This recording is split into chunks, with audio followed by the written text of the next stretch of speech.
let's go ahead and talk about this damn Eboni K. Williams, your girl. This picture looks photoshopped to me because look at her.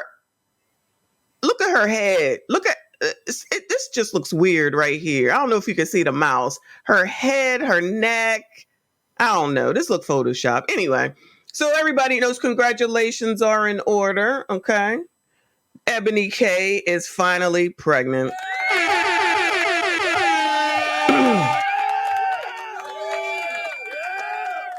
Now, mind you, she went over to the cryo bank, I'm sure, because it's IVF, artificial insemination. It's not like some man came through and said, I'll marry you. Let's get married.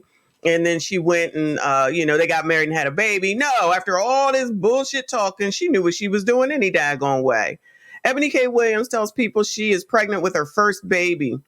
The Equal Justice with Judge Eboni K. Williams stars opens up about the single mother by choice community. Oh, yeah. Remember we went over that, y'all? Single mother by choice. Okay. She had a show on it when she was on the Griot. She has since been fired, if you didn't know. And they had that whole community of, oh, we can do this by ourselves. We have a community of women. We can do this. We can do this. We can do, right? Y'all remember that. How she's moving past the stigmas often attached to the term. She's moving against the stigma. So is she any different from the last dude from the last story? Okay. She also details her process she underwent to get pregnant, from freezing her eggs at 34 to finding a sperm donor and going through IVF at 40.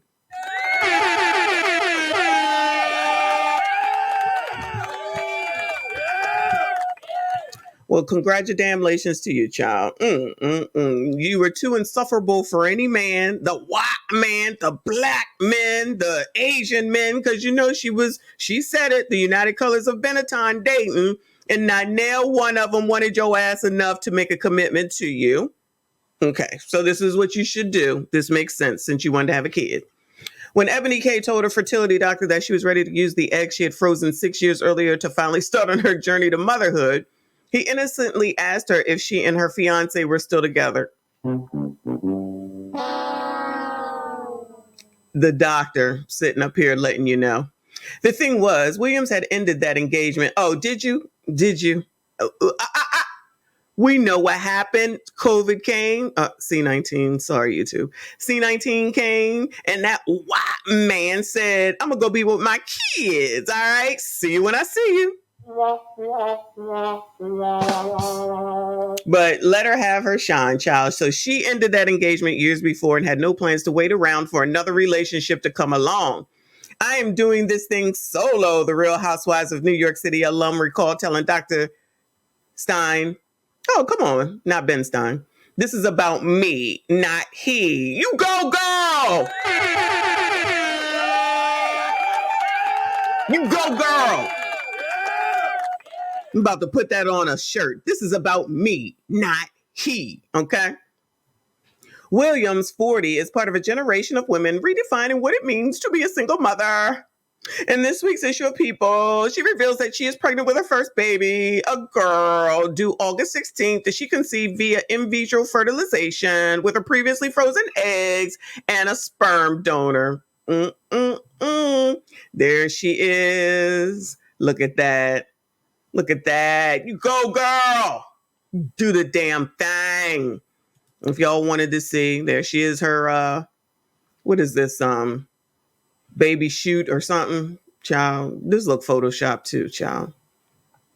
I have wanted to pursue the single motherhood by choice journey for the past 2 years, and I'm so blessed to be here now. But I'm also not deaf to how extraordinarily stigmatized it still is, says Williams. My mother, Gloria, Gloria, the bus driver. Lord have mercy. We know Gloria better than she know Gloria. My mother, Gloria, raised me all by myself and did so in an era and at a time where being a single mother in this country, especially a black single mother, was one of the most disgraceful things you could do. And in the span of a generation, that shifted to where women like me are not just embracing it, but also choosing it. You go, girl! It is not the shame-ridden narrative that it used to be. that's steeped in poverty, that's steeped in scarcity, that's steeped in rejection, that's steeped in all of these heartbreaking, sad trauma points. Williams continues, oh, it's not. Oh, it's not. Maybe not for you, but for the vast majority, it T.I. is. But girl, go off, child. Congratulations, child. Let me see. That is not the story. These innocent little babies are so desperately and lovingly wanted that they have mothers who invested exorbitant resources by way of money, by way of time, by way of what we put our bodies through, etc., to bring them to this earth and to shower them with all the things that all sweet babies deserve. That's love. Oh, you go, girl. For those of us that did it the old-fashioned regular way because we were able and we could, don't mean that we doing anything any less than what the fuck you did, bitch, okay? Because don't sit up here and act like you did some miraculous feat. You didn't. You got pregnant, okay? That's it. That's all. And you know daggone well that you was waiting initially for a damn man to make you an honest woman, we shall call it. You couldn't get it. You couldn't find it. You couldn't figure it out. So you having a baby, even though it's through IVF, is not some wonderful feat, girl. You just got pregnant, okay? Child, she act like she found a new planet somewhere or something. Girl, if you don't go to hell. The journey to motherhood first began for Williams when she froze her eggs at the age of 34. Years later, after deciding the time was right to pursue it for real, she began the process of selecting a sperm donor through the California Cryo Bank. Shout out to us.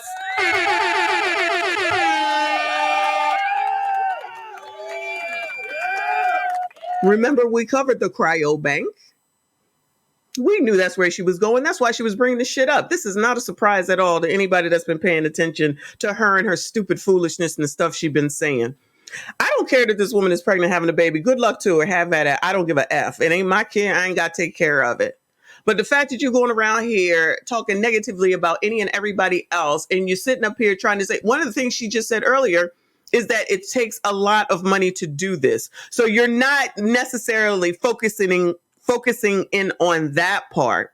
You just act like it's just like anybody can do it. I just decided to become a part of the community. I'm going to change the narrative. The narrative is still mostly the majority the same. Single Black motherhood creates poverty, mostly, mainly, majority. I know you all don't like those words. Not y'all. I know y'all don't like those words, but that is a fact. You can sit up here and try to thank you, Eboni. You can sit up here and try to thank you, Sexy Red. You can sit up here and try to thank you, any of the other heifers, Naomi Osaka and whoever the hell else that allegedly chose to be single mothers. And it's okay. And it's wonderful. Oh my God. Then your ass on TV and on the news talking about you living in a shelter. You done waited 15 years to put your name on the Section 8 list. You can't wait till Nycha hopefully calls you. You waiting to see this. You waiting to see that. You ain't getting enough. The government moved you here. It's not right. It's not fair. You were somewhere for 2.5 years. It wasn't enough. You might need to get a job now. All those stories are just, we should just ignore them. We won't. They might. We're not going to ignore them. We're going to keep talking about them because if everything is everything and it's all good in the hood, and it's not the worst thing in the world, then why are so many of y'all on TV looking half damn crazy, willingly, mind you? It ain't even like somebody like making you do it. You are willingly going on here to show your pathetic life that you chose. I don't care what nobody says. You chose to open them legs and take all that pleasure over and over and over and over again. And then turn around thinking that someone else is supposed to take care of your adult ass and your spawn? Child, please. People is tired of it. Shout out to the squeegee kid for another 2. Appreciate you. He said, Kendra, no. Stop this. I'm not reading that, but thank you so much for the super chat. Stop this. I can't. Shout out to TQS. Thank you, honey. Said she couldn't drop it low like Pound Town Granny. Does Eboni K. Williams look like she has any amount of rhythm, soul, any of it? Not one damn bit. She wish this granny will do better at her age than Eboni K ever will. I promise My you. man.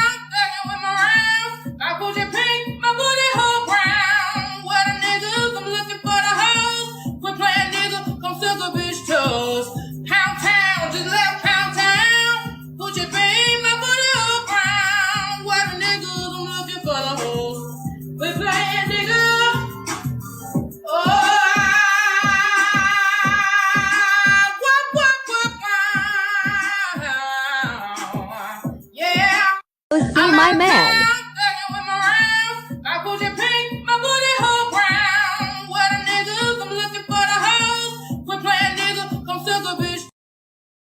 So somebody just said, oh, it's Monique. There it is. She said, tomorrow is the last day to put your name on the list to find out if you qualify for future Section 8.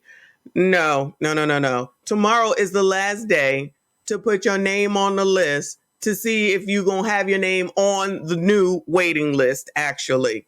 And then once they finally get it together, if they can get it together, because they expect 1 million people to apply, they still have 3,700 people from the list from the last 15 years.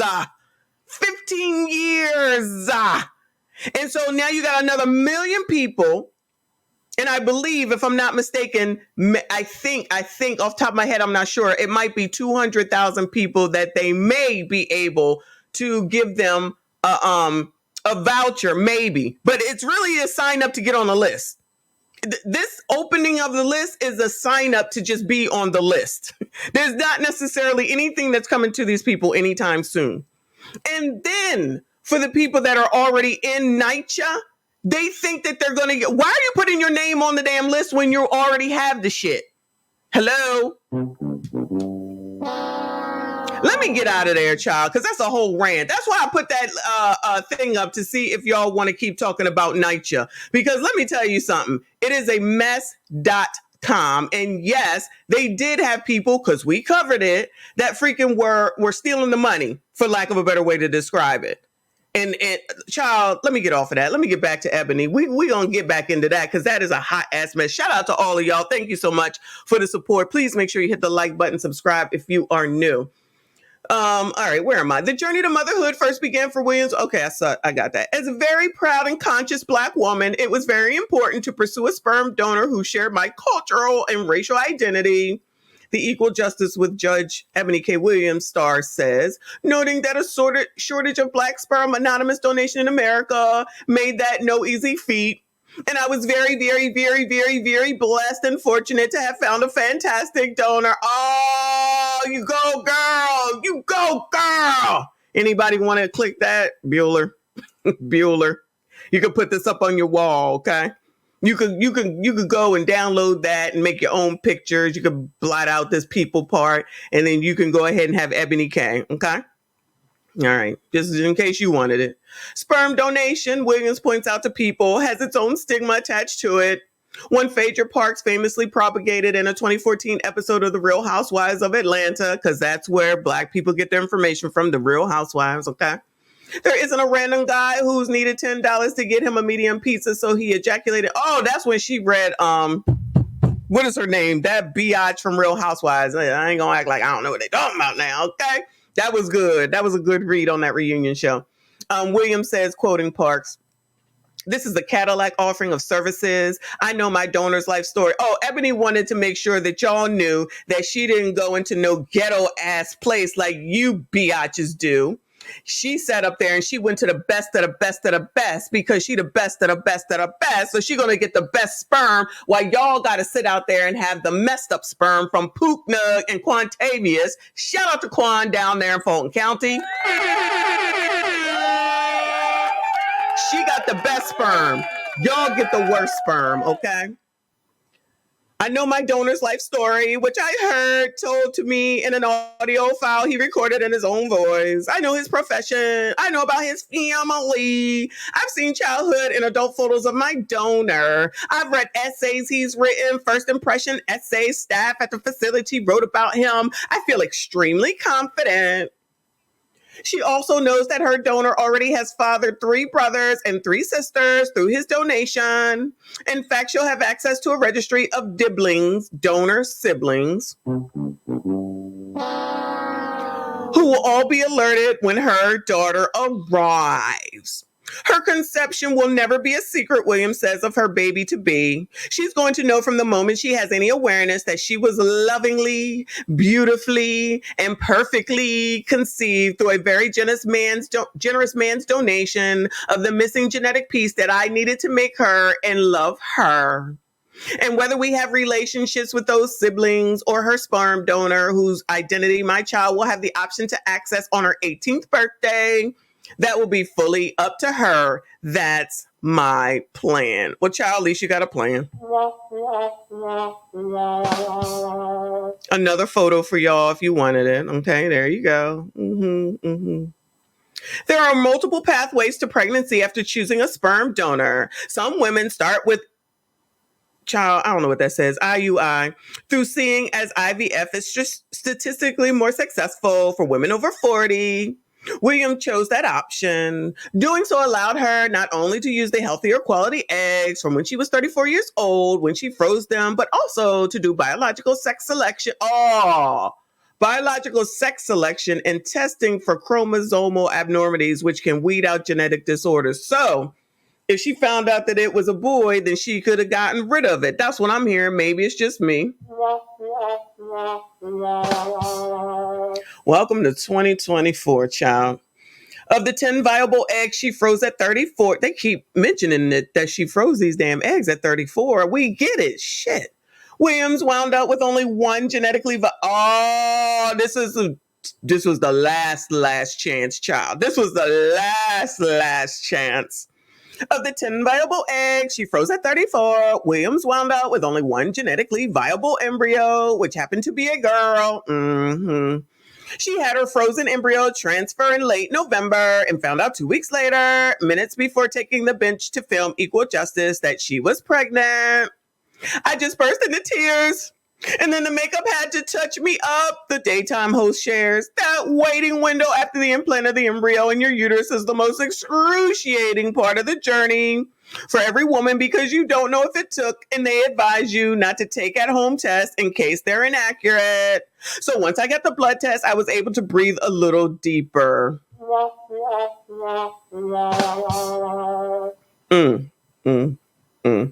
Another picture for y'all. Okay, there you go.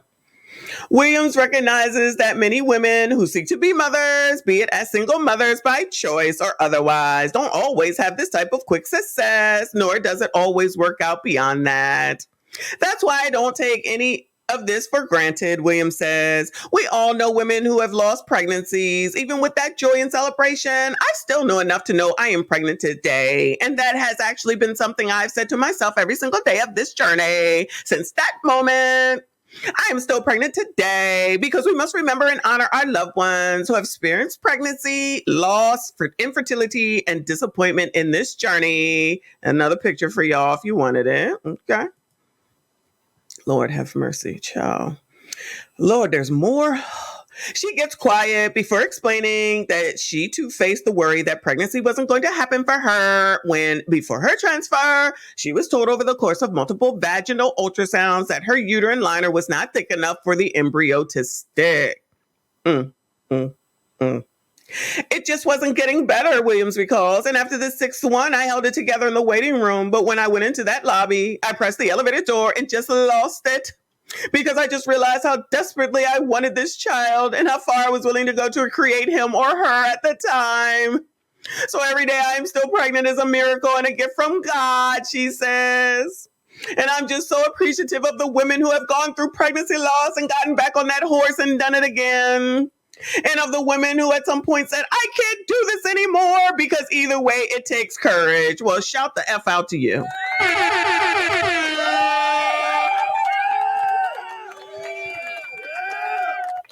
Lord have mercy. People, you really did this. I cannot. There you go, y'all. Okay. There's Ebony K, child. There you go. Good old Ebony K. Go, girl. Are we tired of the lies? We do not care.